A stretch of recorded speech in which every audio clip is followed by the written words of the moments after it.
Le Christ est ressuscité, chers amis, bonjour. C'est une merveilleuse, belle journée que le Seigneur nous donne aujourd'hui de pouvoir prier ensemble avec sa parole au milieu de cette beauté de sa création, avec la neige et le soleil. Merci Seigneur pour la beauté de ta création. Merci parce que en admirant cette beauté, je sais que tu es le plus beau. Tu es encore plus beau que ce qu'on voit. Merci Seigneur. Et alors, mon frère et ma sœur, j'espère que tu vas bien. Nous allons commencer tout de suite avec la prière sur Marc 2. Marc chapitre 2 et le psaume 32. Donc, je t'invite à préparer ta Bible et nous allons proclamer ensemble la puissance de la parole de Dieu pour notre journée d'aujourd'hui, sur notre vie aujourd'hui, afin que nous puissions vraiment traverser cette journée avec sa parole qui nous guide et nous soutient. Amen. Donc, Marc chapitre 2. Et donc, place déjà le signe à Marc chapitre 3 pour la prochaine fois, comme d'habitude. Comme il était entré de nouveau à Capharnaüm, après quelque temps, on apprit qu'il était à la maison. Et beaucoup se rassemblèrent en sorte qu'il n'y avait plus de place, même devant la porte. Et il leur annonçait la parole. On vient lui apporter un paralytique soulevé par 4 hommes. Et comme il ne pouvait pas le lui présenter à cause de la foule, ils découvrirent la terrasse au-dessus de l'endroit où il se trouvait. Et ayant creusé un trou, ils font descendre le grabat où gisait le paralytique. Jésus, voyant leur foi, dit au paralytique, « Mon enfant, tes péchés sont remis. » Or, il y avait là, dans l'assistance, quelques scribes qui pensaient dans leur cœur, « Comment celui-là parle-t-il ainsi? Il blasphème. Qui peut remettre les péchés, sinon Dieu seul? » Et aussitôt, percevant par son esprit qu'ils pensaient ainsi en eux-mêmes, Jésus leur dit, « Pourquoi de telles pensées dans vos cœurs? Quel est le plus facile, de dire au paralytique, tes péchés sont remis, ou de dire, lève-toi, prends ton grabat et marche?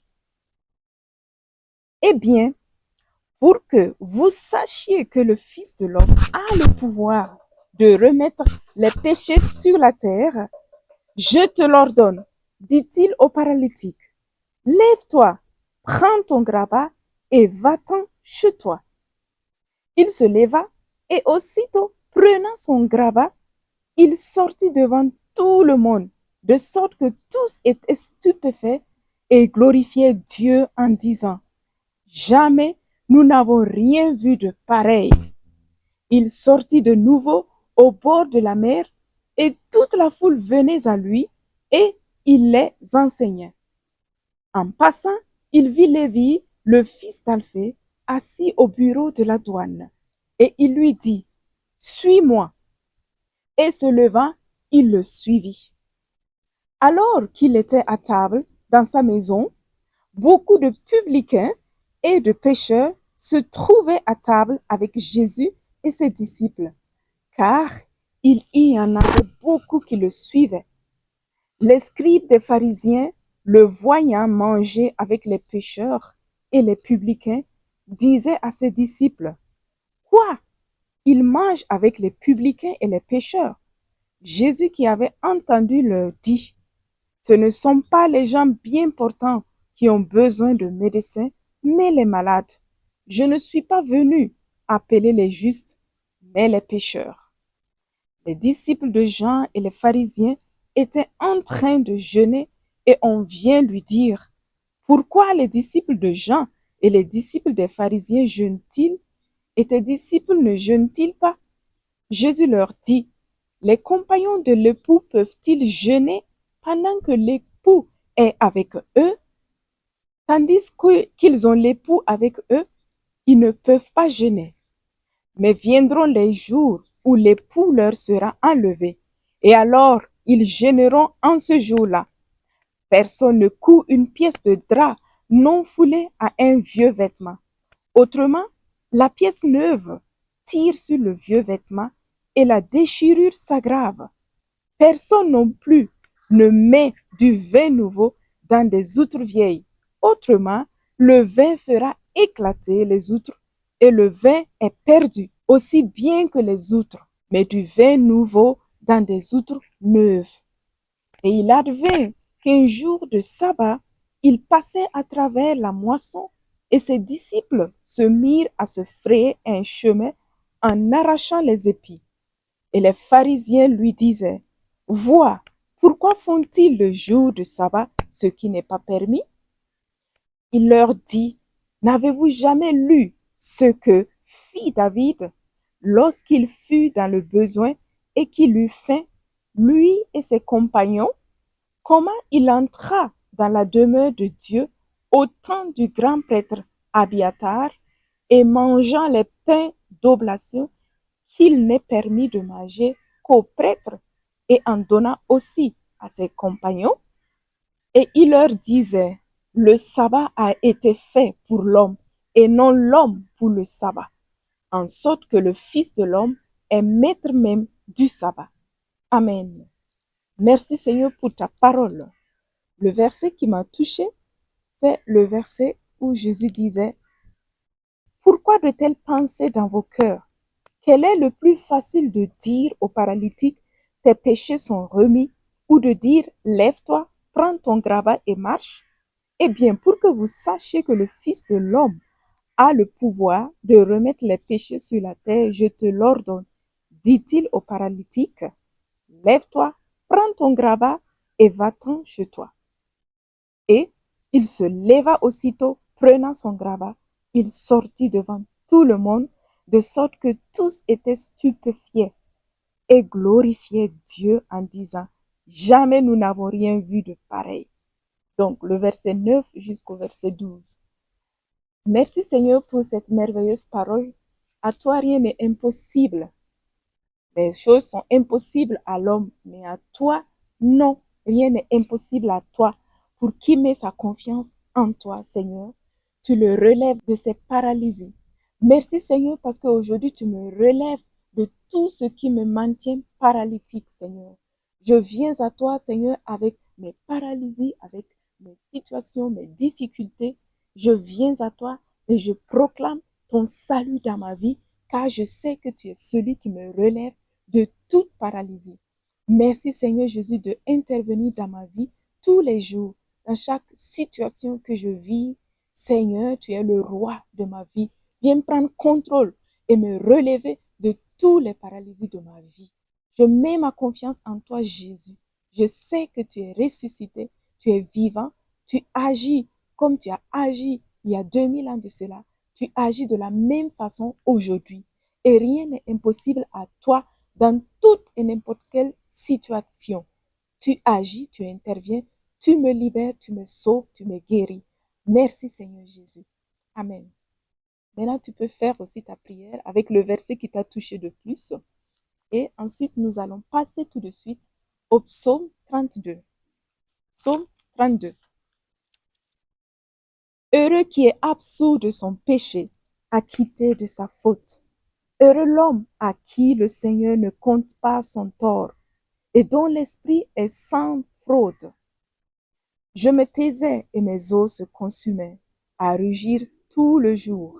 La nuit, le jour, ta main pesait sur moi. Mon cœur était changé en un chaume au plein feu de l'été. Ma faute, je te l'ai fait connaître. Je n'ai point caché mon tort. J'ai dit, j'irai au Seigneur, confesser mon péché. Et toi, tu as absous mon tort, pardonné ma faute. Aussi, chacun des tiens te prie à l'heure de l'angoisse, que viennent à déborder les grandes eaux. Elles ne peuvent l'atteindre. Tu es pour nous un refuge de l'angoisse, tu me gardes. De chants de délivrance, tu m'entoures. Je t'instruirai, je t'apprendrai la route à suivre. Les yeux sur toi, je serai ton conseil. Ne sois pas comme le cheval ou le mulet qui ne comprend ni la reine ni le frein. qu'on s'avance pour le dompter, rien à faire pour qu'il s'approche de toi. Nombreux sont les tourments pour l'impie qui se fie dans le Seigneur. La grâce l'entoure. Réjouissez-vous dans le Seigneur. Exultez les justes. Jubilez tous les cœurs droits. Amen. Moi, le verset qui m'a touché tout de suite, c'est le verset 6 jusqu'au verset 8, où le Seigneur, dans ce psaume, dit « Aussi, chacun des tiens te prie à l'heure de l'angoisse, que viennent à dérober les grandes eaux. Elles ne peuvent l'atteindre. Tu es pour moi un refuge. De l'angoisse, tu me gardes. De chants de délivrance, tu m'entoures. Je t'instruirai, je t'apprendrai la route à suivre. Les yeux sur toi, je serai ton conseil. » Merveilleux Seigneur est ta parole. Merci parce qu'aujourd'hui, à travers ce psaume, tu me dis que tu m'instruiras, tu m'apprendras la route à suivre dans les situations d'angoisse, de situations où je me sens enchaînée, où je peux m'en sortir. Aujourd'hui, tu me dis que tu m'apprendras la route à suivre. Les yeux sur moi, tu seras mon conseil. Merci Seigneur Jésus parce que tu prends soin de moi. Merci Seigneur parce que tu me gardes de toute angoisse, de toute peur. Seigneur, de fois les circonstances de la vie peuvent nous mettre dans des préoccupations, des angoisses, des peurs qui nous dérangent, qui nous enlèvent la paix du cœur. Merci parce que tu me donnes la paix du cœur.